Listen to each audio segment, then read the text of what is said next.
Assalamualaikum warahmatullahi wabarakatuh. Selamat jumpa kembali kepada anak-anak ibu yang berada di kelas 9. Hari ini kita akan menyambung materi kita yang lalu mengenai teks diskusi. Teks diskusi itu yang kemarin sudah kita pelajari adalah mengenai dalam bahan ajar kita ada pengertian teks diskusi, ada manfaat, ada tujuan dari teks diskusi, ada tugas pelaksana diskusi, ada jenis-jenis teks diskusi, dan ada struktur ciri-ciri kebahasan yang akan kita bahas pada hari ini. Baik anak ibu, semalam atau kemarin kita sudah ada membahas mengenai jenis-jenis teks diskusi. Ibu sudah memberikan tugas kepada kalian untuk mencari semua jenis-jenis yang ada ibu berikan pada pertemuan yang lalu. Pada hari ini ibu akan memberikan apa pengertian daripada sarasehan atau sarasehan itu, seminar itu, simposium itu, kongres itu, dan yang lain-lainnya. Nah, di sini ibu sudah ada memberikan pengertiannya secara detail kepada anak-anak ibu semua. Sarasehan adalah salah satu bentuk diskusi berupa pertemuan yang diadakan untuk mendengarkan pendapat ahli di bidang tertentu. Biasanya ada beberapa ahli yang diundang di dalam pertemuan ini. Seminar merupakan pertemuan khusus yang bertujuan teknis dan akademik untuk mengkaji topik tertentu secara menyeluruh sekaligus memecahkan masalah. Dalam seminar terdapat interaksi antara peserta dengan narasumber dan difasilitasi oleh seorang profesor ataupun akademisi. Itulah yang disebut dengan seminar. Sedangkan simposium adalah suatu acara yang tersusun di pidato-pidato singkat yang dibacakan atau dibawakan oleh para pesertanya. Nah, apa pula yang namanya dengan diskusi kongres? Kongres menyerupai sebuah rapat besar.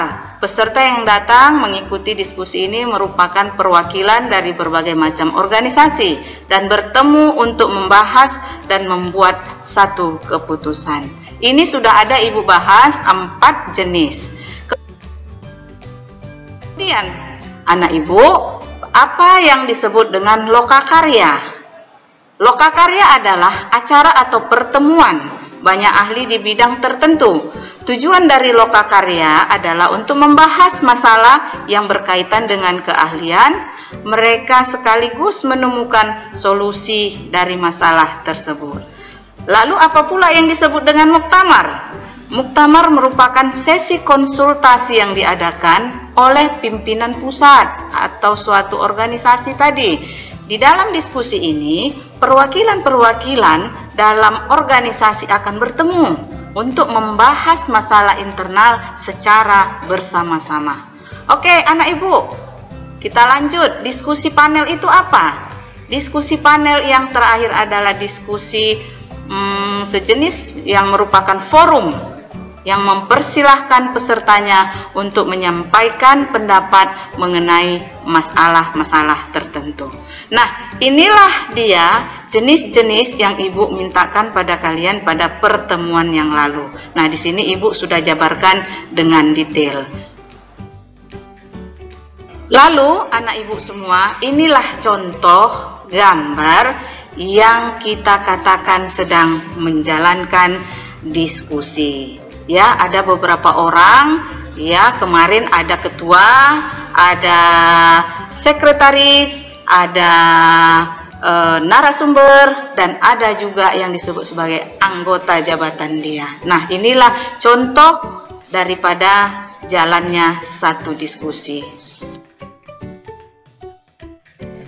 Oke, anak ibu. Nah, di sini ada struktur. Apa itu struktur? Ya, struktur yang harus kita tulis atau kita buat satu dokumen, ya, setelah menjalankan satu diskusi. Kita harus memenuhi strukturnya, yaitu urutan-urutannya supaya lebih baik hasil kerja kita. Yang pertama strukturnya adalah adanya isu. Ini yang kita harus perbaiki ataupun kita harus kerjakan, yaitu isu itu adalah berisikan masalah yang akan didiskusi lebih lanjut, ya, isu, isi masalah. Kemudian yang kedua adalah argumen pendukung. Apa itu argumen pendukung? Berisi argumen alasan-alasan yang mendukung. Nah, seperti Ibu bilang kemarin, ada yang pro, ya, pendapat pro, pendapat yang mendukung hal menjadi pokok masalah tertentu dalam diskusi. Kemudian yang berikutnya ada argumen menentang. Inilah yang kontra, ya, berisi argumen yang bertentangan dengan argumen yang mendukung tadi. Nah, di situ juga ada kesimpulan yang kita tuliskan di akhir daripada penulisan teks diskusi kita kemudian hari. Kemudian itu adalah kesimpulan berisikan rekomendasi mengenai isu yang dibahas, ya. Nah, kesimpulan ini diusahakanlah mengambil jalan tengah dari isu yang sedang dibahas. Baik anak ibu semua, ada beberapa ciri-ciri kebahasaan yang dipergunakan nanti di dalam, ya, satu teks yang sudah kita susun atau satu teks diskusi yang kita sudah buat. Ciri-ciri kebahasaan yang muncul antara lain, ya, ada di dalam buku paketmu, nanti bisa kamu lihat, ya, di halaman 122. Nah, di situ ada ciri kebahasaan yang bisa kita ambil, kita temukan, ya. Ini mengenai, kalau ditanya mengenai anak, ya, mengenai anak, pertumbuh kembangnya anak di zaman modern saat ini. Nah, ambillah dari sana kata-kata emotif yang dipergunakan. Contohnya ada menyenangkan, pertemanan, kerjasama, dan lain-lain. Inilah kata-kata emotif. Kemudian cari juga kata-kata persuasif. Apa itu? Sangat baik, memerlukan, harus, dan lain-lain. Kemudian ada juga menggunakan kata-kata konjungsi atau penghubung. Contohnya dan, juga, selain itu, dan lain-lain.